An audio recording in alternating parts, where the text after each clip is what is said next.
Think tank کی report کے مطابق موجودہ سیلاب سے ملکی معیشت کو 409 ارب روپے کا نقصان ہوا ہے، جبکہ زرعی شعبے میں نقصانات کا تخمینہ 300 ارب سے زیادہ کا ہے، اور رپورٹ بتا رہی ہے کہ نقصانات سے ملکی جی ڈی پی 0.3% ہونے کا خدشہ ہے، جبکہ جی ڈی پی گروتھ کا ہدف 3.4% سے کم ہوگا، 3.2% تک ہو سکتا ہے۔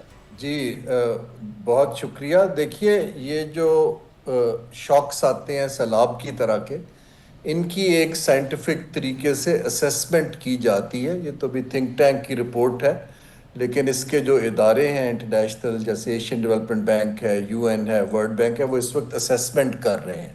جب آپ کو یاد ہو لاسٹ ٹائم ہوا تھا تو ہمارا تقریباً 32 ہم نے ارب ڈالر کا نقصان بتایا تھا، جس میں سے 16 ارب کی ہم نے پلیجز کی تھی۔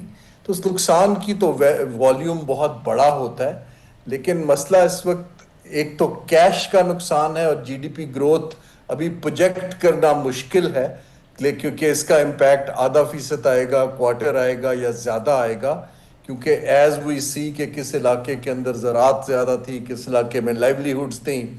لیکن اس کا ایک سوشل امپیکٹ بہت بڑا ہے، بے گھر ہونے کا، جابز جانے کا، ہیلتھ کا فیکٹر ہے، خواتین کا فیکٹر ہے، تو ان ساری چیزوں کو دیکھتے ہوئے پاکستان کو اس کے اوپر ایک بڑی ہولسٹک اپروچ بنانی پڑے گی، اور پرائیویٹ سیکٹر کو سامنے لانا پڑے گا۔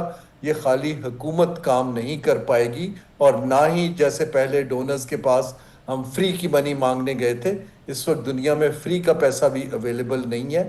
تو اس کو اب ہمیں اپنے مائنڈ سیٹ کو بدل کے ریزیلینس بلڈ کرنی ہوگی۔ ایک ریلیف ہے، ایک فیوچر کی ریزیلینس ہے۔ ٹھیک، اب تھوڑی حقیقت پسندی کا چشمہ بھی ہم نے پہنا ہے، کیونکہ سیلاب سے سپلائی چین بری طرح متاثر ہوئی ہے، اور مہنگائی 5.5% سے بڑھ کر 7.2% ہونے کا خدشہ بتایا جا رہا ہے۔ عام آدمی اس سے زیادہ متاثر نہ ہو سر، یہ بتائیں حکومت کیا کر سکتی ہے، یا عام مخیر حضرات کیا کر سکتے ہیں، کیا اقدامات اٹھانے چاہیے؟ جی، پہلی چیز تو یہ ہے کہ اس کو آرگنائز کرنے کی ضرورت ہے۔ دنیا میں جب بھی ایسے ڈیزاسٹر آتے ہیں تو ایک حکومت ایسی باڈی بناتی ہے، جیسے ملٹی ڈونر فورم ہوتا ہے، یا آج کے حالات میں ہمارا کوئی فنڈ ہو، بی ایس پی ٹائپ، وہ ایک کوآرڈینیٹڈ طریقے سے کام کرتا ہے۔ اگر بہت سارے مخیر حضرات اور دوسرے رائٹ لیفٹ سینٹر شروع کر دیں تو پھر ڈپلیکیشن بھی ہوتی ہے، اور بہت سے لوگ ایکسکلوڈ ہو جاتے ہیں۔ تو پہلی چیز تو یہ ہے کہ حکومت کو ایک کریڈیبل باڈی بنانے کی ضرورت ہے امیڈیٹلی، جس کا انڈیپینڈنٹ بورڈ ہو، جس پہ بینک بیٹھے ہوں، باقی لوگ ہوں، جو لوگوں کا پیسہ لے کے اس کو اسیسمنٹ کے مطابق ری ڈسٹریبیوٹ کر سکے۔ یہ تو ریلیف کا کام ہے۔ دوسرا ہے ریہیبلیٹیشن کا کام۔ دیکھیے، جو بزنسز کا لاس ہو گیا، جو ٹرانسپورٹ کی کاسٹس اوپر چلی گئیں، اس کی اسیسمنٹ کے بعد پھر سبسڈیز بنائی جاتی ہیں، اور آپ آئی ایم ایف کے پاس بھی جاتے ہیں، انٹرنیشنل ڈونرز کے پاس بھی جاتے ہیں، لیکن وہ حکومت کو گرانٹس نہیں دیتے ہیں۔